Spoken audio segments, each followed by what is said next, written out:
যত্রতত্র অবৈধ পার্কিং, যানজটে ভোগান্তি। উত্তরবঙ্গ থেকে দক্ষিণবঙ্গ সব জায়গাতেই একই ছবি। শহর কলকাতাতেও পার্কিং সমস্যায় জেরবার সাধারণ মানুষ।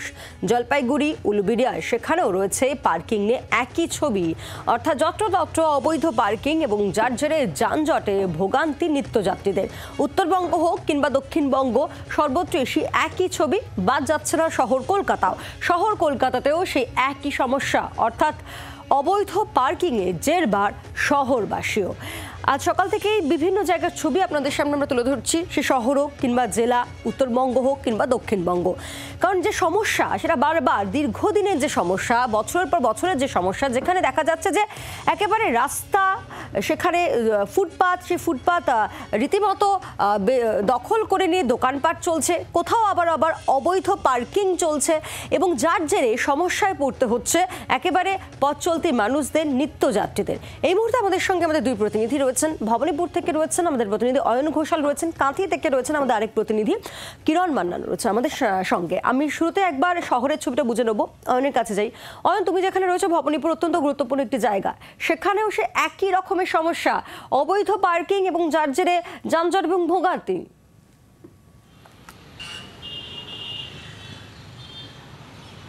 পায়েল, ভবানীপুরের শম্ভুনাথ পণ্ডিত রোডের টোপোগ্রাফিক্যাল পজিশন যদি একটু বুঝে নেওয়া যায়, তাহলে বাঁদিকে রয়েছে SSKM হাসপাতাল এবং ঠিক পেছনে রয়েছে বাঙ্গুর ইনস্টিটিউট অফ নিউরোলজি যাওয়ার রাস্তা। এটি একটি দ্বিমুখী রাস্তা। এই রাস্তাতে ওই দিকে, অর্থাৎ ক্যামেরার যে অপর প্রান্ত, সেখানে পার্কিং রয়েছে এবং রাস্তার এই দিকে, অর্থাৎ আমি যেখান থেকে লাইভ করছি, সেখানে কোনো পার্কিং নেই। অর্থাৎ এই রোতে যত গাড়ি দাঁড়িয়ে রয়েছে, এই প্রত্যেকটি গাড়ি হচ্ছে বেআইনিভাবে রাস্তায় পার্ক করা রয়েছে এবং সেই গাড়ির সংখ্যাটা কত, যত দূর হাঁটছি তত দূর পর্যন্ত পর গাড়ি। অর্থাৎ এই যে সমস্ত গাড়ি, এই যে পার্কিং, এই পার্কিং সম্পূর্ণ বেআইনি। এখন প্রশ্ন, যে অঞ্চলে, যে এলাকাতে এই গাড়ির পার্কিং হয়েছে, এলাকাটি অত্যন্ত সেন্সিটিভ এলাকা। কারণ এখানে আজকে সপ্তাহের প্রথম কাজের দিন, ঘড়ির কাঁটায় সকাল 10টা, অর্থাৎ পিক অফিস আওয়ার। সেখানে আমরা দেখতে পাচ্ছি যে রাস্তা বলে আর কোনো কিছুই তেমন ভাবে অবশিষ্ট নেই। গোটা রাস্তাটাই খেয়ে গেছে পার্কিংয়ের জন্য এবং রাস্তার অপর প্রান্ত তো ব্যবহারযোগ্যই নয়, সেখানে কোনোদিনই মানুষ হাঁটাচলা করতে পারবেন না, এটাই দস্তুর। কারণ সেই জায়গাতে যে পার্কিং, সেই পার্কিংয়ে এমন অনেক গাড়ি দাঁড়িয়ে থাকতে দেখা যাচ্ছে যে গাড়িগুলো এখানে গত 1 মাস আগেও পার্ক করা ছিল, এখনও পার্ক করা রয়েছে। এরকম দুটো ট্যাক্সিগুলো দীর্ঘদিন চলে না, সেগুলো রাস্তার মধ্যে পার্কিং রয়েছে। বেশ, যেদিকে বৈধ পার্কিং সেদিকে পার্কিং রয়েছে, কিন্তু আবারও দেখাতে চাইব রাস্তার যে অপর প্রান্ত, সেই অপর প্রান্তে এই যে পার্কিংয়ের দাপট, এই পার্কিংয়ের দাপটে এই যে যানজট, যে যানজটের ছবিও আমরা দেখতে পাচ্ছি। দেখো, লম্বা লাইন হয়ে গেছে গাড়ির এবং তার মধ্যে দিয়ে বিপরীত প্রান্ত, আবারও বলছি দ্বিমুখী রাস্তা, একটি গাড়িকে সেই রাস্তাটি পাস করতে, অতিক্রম করতে কার্যত হিমশিম খেতে হচ্ছে এবং অ্যাম্বুলেন্স দাঁড়িয়ে গেছে। সব থেকে গুরুত্বপূর্ণ ছবি এই মুহূর্তের, আমরা একটু আগেই বলছিলাম যে একদিকে SSKM, একদিকে বাঙ্গুর ইনস্টিটিউট অফ নিউরোলজি, অ্যাম্বুলেন্সও কিন্তু এখানে রেয়াত পাচ্ছে না।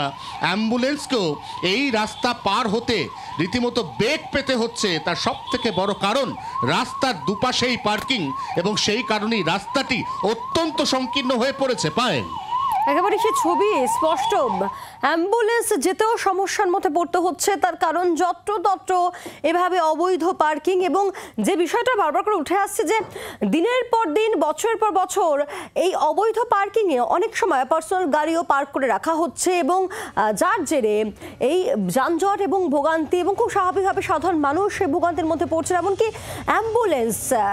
অ্যাম্বুলেন্স নিয়ে যেতেও সমস্যা। আর এবার একেবারে জেলার দিকে নজর রাখি, কাঁথির ছবিটা একটু জানবো।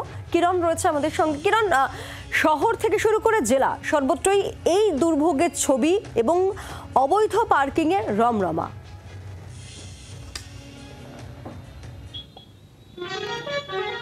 দেখো, কাঁথি পৌর এলাকায় এখন আমরা রয়েছি। যে জায়গাটা এখন দেখাতে চাইবো সেটা কাঁথির একটি ব্যস্ততম এলাকা। কারণ কাঁথির দিকে, মূল শহরের দিকে ঢোকার জন্য মূল এন্ট্রান্স, এই জায়গাটা শুধু মূল এন্ট্রান্স নয়, এই দিকে দীঘার পর্যটকরা ওই দিক দিয়ে পাস করেন, আবার মেদিনীপুর, খড়গপুর, মেছেদা, কলকাতার দিকেও এই জায়গাটি পাস করেন। দেখতেই পাচ্ছ যে যানজটের সমস্যা দীর্ঘদিনের। পৌর এলাকার তরফ থেকে বিভিন্নভাবে স্টেপ নেওয়া হয়েছিল, কিন্তু প্রশাসনিকভাবে তা কোনো ব্যবস্থা এখনো নেওয়া হয়নি। কারণ এই সমস্যার কারণে যেমন যানজট তৈরি হয়, তেমনি অফিস যাত্রী থেকে স্কুল পড়ুয়া এবং অ্যাম্বুলেন্স প্রত্যেকে সমস্যায় পড়েন। আমি একটু দেখাতে চাইবো, এইদিকে লাইন দিয়ে অটোরা দাঁড়িয়ে আছে, টোটো অটো এরা সমস্ত দাঁড়িয়ে আছে। এই সমস্ত অটো টোটো যারা যেগুলো দাঁড়িয়ে আছে, এগুলো পৌরসভার তরফ থেকে কিন্তু এগুলো তাদের নির্ধারিত জায়গা বা পার্কিংয়ের ব্যবস্থা তেমন কিছু করে দেওয়া হয়নি, কিন্তু তারা নিজেরাই এই জায়গা দখল করে আছেন, যারা সাধারণ মানুষরা যারা জানাচ্ছেন।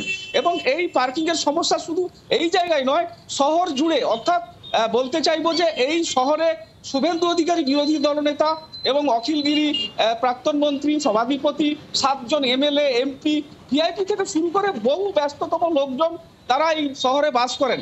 তারা যখন বেরোতে যান নিজেরাও যানজটের শিকার হন। প্রত্যেকে বলেন ভোট আসে, ভোটের সময় বলতে থাকেন এই সমাধান হবে, কিন্তু আলটিমেট এই সমাধান কখনোই হচ্ছে না। স্থানীয় মানুষজন জানাচ্ছেন খুব শীঘ্রই এর সমস্যা সমাধান হোক এবং প্রত্যেকে সেই সমাধান থেকে মুক্ত হোক, এবং সেই সমাধান মুক্ত করে তাদের এই চিরদিনের মতো এই সমস্যা সমাধান করে তাদের এই সমাধান যানজট মুক্ত করা হোক। এই যানজট, এখানে যে একজন ট্রাফিক, 1-2 সিভিক দেওয়া আছে, সেই সিভিক তারা কিন্তু এখানে এই চৌমাথার রাস্তায় তারা কন্ট্রোল করছেন, কিন্তু পৌরসভার তরফ থেকে বা পৌর প্রশাসনের পক্ষ থেকে এখানে নির্ধারিত কোনো ট্রাফিক নিয়ন্ত্রণ বা যে টোটো অটো তারা যে দাঁড়াবে তার কোনো জায়গা নির্ধারণ এখনো পর্যন্ত করা হয়নি। স্থানীয় মানুষরা যেটা বলছিলেন, তারা চাইছেন একটা জায়গা নির্ধারিত করে কাঁথি শহরে একটি বড় একটা পৌর এলাকা এই জেলার মধ্যে, সেই পৌর এলাকায় যান নিয়ন্ত্রণের একটা প্রচেষ্টা নেওয়া হোক এবং পুলিশ পৌর প্রশাসনের যৌথ উদ্যোগ থাকুক। পুলিশ প্রশাসনের সমন্বয়ের অভাব এমনটাও আমরা অভিযোগ পাচ্ছি।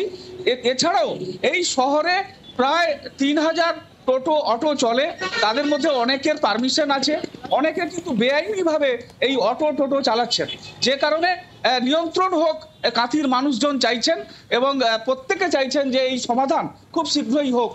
শুধু ভোট আসলেই আশ্বাস নয়, সমাধান হোক, এটাই কাঁথির মানুষ চাইছে।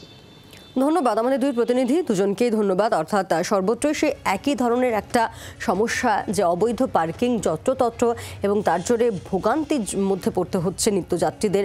এবং এই যে একটা পার্কিং নিয়ে একটা সমস্যা, বিশেষ করে অবৈধ পার্কিংয়ের বারবারন্ত রমরমা, তা নিয়ে মেয়র পরিষদ দেবাশিস কুমারের ঠিক কী বক্তব্য, কী ভাবনা চিন্তা শুনব। সমস্যাটা হচ্ছে যে কলকাতা শহর যেহেতু একটা অপরিকল্পিত শহর এবং গাড়ির সংখ্যা যেভাবে বাড়ছে, রাস্তা বাড়ছে না, তাই স্বাভাবিকভাবেই একটা পার্কিং করার নিয়ম না মেনে তার একটা প্রবণতা তৈরি হচ্ছে।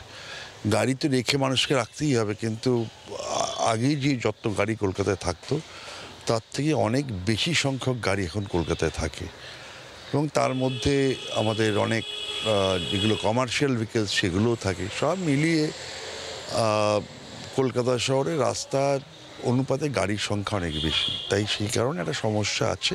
এছাড়া বেআইনি পার্কিং যে হচ্ছে না এটা বলা যাবে না, নিশ্চয়ই কোথাও কোথাও হচ্ছে, তবে এটা ঠিক যে এটা তারাও বেআইনি যেরকম করছে না, আমাদেরও অভিযান রয়েছে, প্রতিদিন আমাদের অভিযান চলে এবং কিছু না প্রতিদিনই কিছু না কিছু আমরা এই গাড়ি ধরি এবং তার জন্য জরিমানা দিয়ে যা করার আমরা করি। বাংলার আওয়াজ, বাঙালির আবেগ, জি 24 ঘন্টা।